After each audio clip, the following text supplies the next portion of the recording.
Bom dia, boa tarde e boa noite. Estamos de volta ao Cine Tavão no mês de Halloween. E eu sou Tavão Trevosão.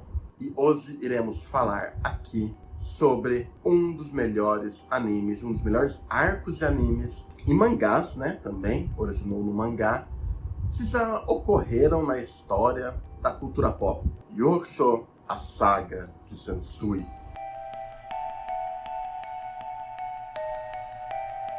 Yu Yu Hakusho é um mangá de porradaria sobre Yusuke Urameshi, um jovem delinquente que, após uma ação boa, é-lhe dado o direito de ressuscitar após ele ter morrido por acidente. Então, ele ressuscita, porém, agora ele tem um cargo no mundo espiritual. Ele é um detetive espiritual, resolvendo casos e combatendo ameaças que podem destruir o mundo dos homens. Ao lado dele estão Kurama, Riei, Kuwabara, Botan e Hakusho. Começou com um mangá do Yoshihiro Togashi e é sobre esse delinquente que vai resolvendo pequenos casos.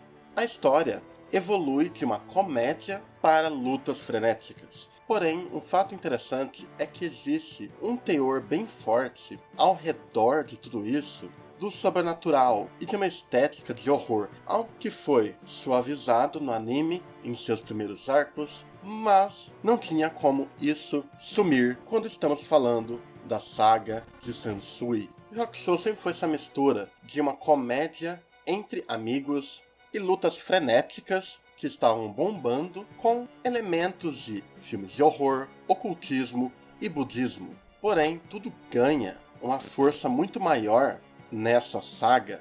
Essa é a terceira grande saga do anime e mangá. Compreende os capítulos 113 a 153 do mangá e os episódios 67 a 94. Enquanto as outras histórias não se utilizavam tanto do aspecto de detetive, essa aqui vai fundo e brinca muito com o gênero, atravessando o suspense, indo até o horror. Yusuke, após o fim do Torneio das Trevas, ele está entediado. Então, subitamente, ele é sequestrado por 3 estudantes com poderes psíquicos, fazendo Kurama, Riei, Kuwabara e Botan irem atrás dele.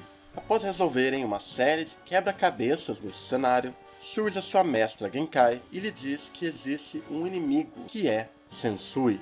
Ele é, na verdade, um ex-detetive espiritual que se revoltou com a humanidade após ver os horrores que os humanos são capazes de fazer. Então, ele está com esse plano de abrir um portal do mundo dos yokais para o mundo dos homens. A partir daí, eles irão enfrentar os diferentes inimigos de Sansui em diversas etapas. Cada etapa tendo que pensar fora da caixa e serem cada vez mais criativos para enfrentar os inimigos, rendendo diversos momentos incríveis, como a tensão psicológica muito grande do combate de Kurama contra o Game Master, a perseguição de Sniper e o combate com o Doutor, que opera em uma raiz de horror bem forte. Quando o arco vai chegando ao seu final, há algumas facilidades narrativas aqui e ali, e tudo termina numa clássica batalha épica com alguns efeitos Deus Ex Machina para que Yusuke derrote Sansui. Mas antes de tudo isso, eu gosto como ele lida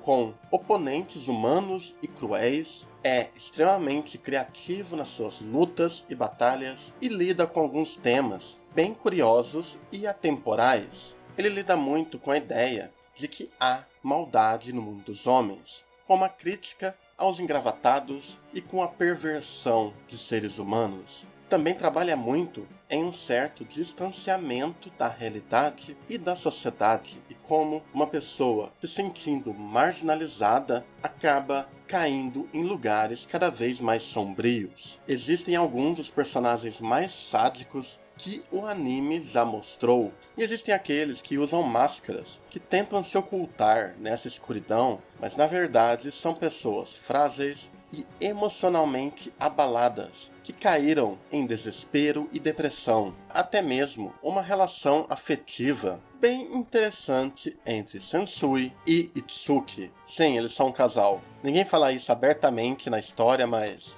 sabe, olha pra eles. É lógico que eles são um casal. Inclusive o Sensui é outro ponto bem interessante. Afinal, após Yusuke ter superado um de seus maiores desafios na saga anterior e em meio a seu tédio, ele tem que lidar com um personagem que é um espelho reverso dele.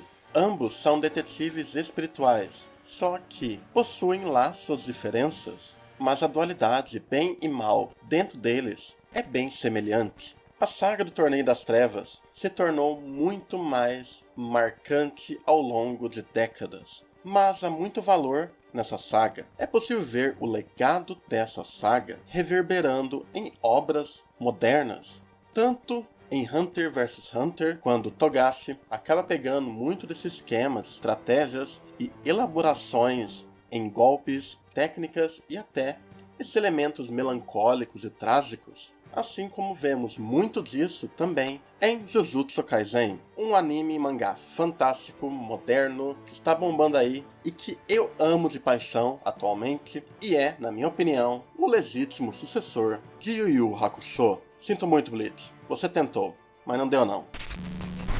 Outro ponto interessante desse arco é que é o primeiro arco onde vemos o Kuwabara sendo um personagem central da trama. Ele é, de certa maneira, o MacGuffin, ele move boa parte da caçada de Sensui e dos vilões, e boa parte do arco envolve a habilidade dele. Ele é essencial para os planos de Sensui, e Yusuke e sua turma precisam salvar ele em boa parte da história. Isso é bem interessante porque ele sempre foi um personagem com muito destaque, muito carismático, engraçado, mas que era um pouco deixado de lado nas tramas centrais de Yu Yu Hakusho, sendo aquele coadjuvante de luxo que rouba a cena quando aparece. Mas aqui ele ganha um papel bem fundamental e importante, guiando boa parte da narrativa. Esse também é um arco que tem uma grande direção da animação. A animação aqui, em muitos momentos, ela tem uma elasticidade maior nos movimentos, segue um estilo um pouco diferente da saga anterior, destacando muito mais um lado meio surreal e trabalha muito mais em distorcer a realidade, distorcer a fisionomia dos personagens. É um equilíbrio quase perfeito de uma tensão de um thriller, elementos grotescos de horror e uma ação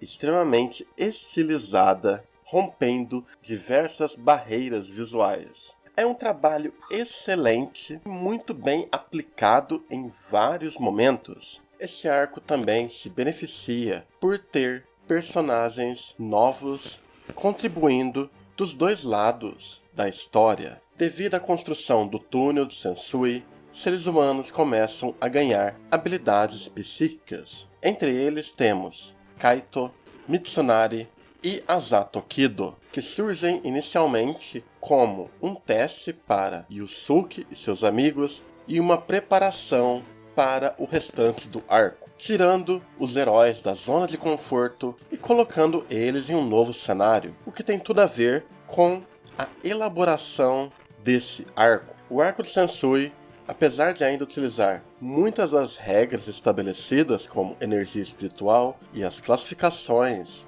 de poder dos yokais, possuem suas próprias regras de habilidades, envolvendo esses humanos com poderes psíquicos e muitos deles estão imersos na insanidade. Até um elemento bem curioso do Sensui, pois ele possui diversas personalidades e cada uma delas com uma habilidade diferente, o que acaba gerando um dos conflitos mais longos na história dos animes. Apesar de não ter a maior variedade de personagens interessantes, as maiores lutas, ele tem uma crescente de caos e desespero muito forte. Ele funciona como um grande filme de horror dividido em várias partes, até que, inevitavelmente, ele cumpre o seu objetivo como um mangá de lutinha, e tudo termina em uma porradaria muito louca e estúpida, que eu também não tenho nada contra, sabe? Lutinha bom. É uma solução fácil? É, mas isso não tira o poder e a força de todo o arco. Um arco sombrio, dramático, sinistro, que revela cada vez mais camadas e mais camadas desse mundo e dos personagens dialogando com temas que são atuais até hoje, evoluindo o mangá e anime para níveis que eu não pensei serem possíveis. É uma história rica, é uma história bem escrita, é uma história muito bem desenvolvida e tem muito a dizer. Seja sobre esses personagens e o caminho que fizeram até esse ponto, ou sobre nossa sociedade, seres humanos são indivíduos repletos de confusão, complexidades, bondade e maldade, tudo misturado, tudo podendo mudar a partir de uma ação, a partir de um sentimento. E é isso que Togashi faz nesse arco. Ele nunca, jamais desvia o olhar do que os humanos podem ser, para o bem ou para o mal.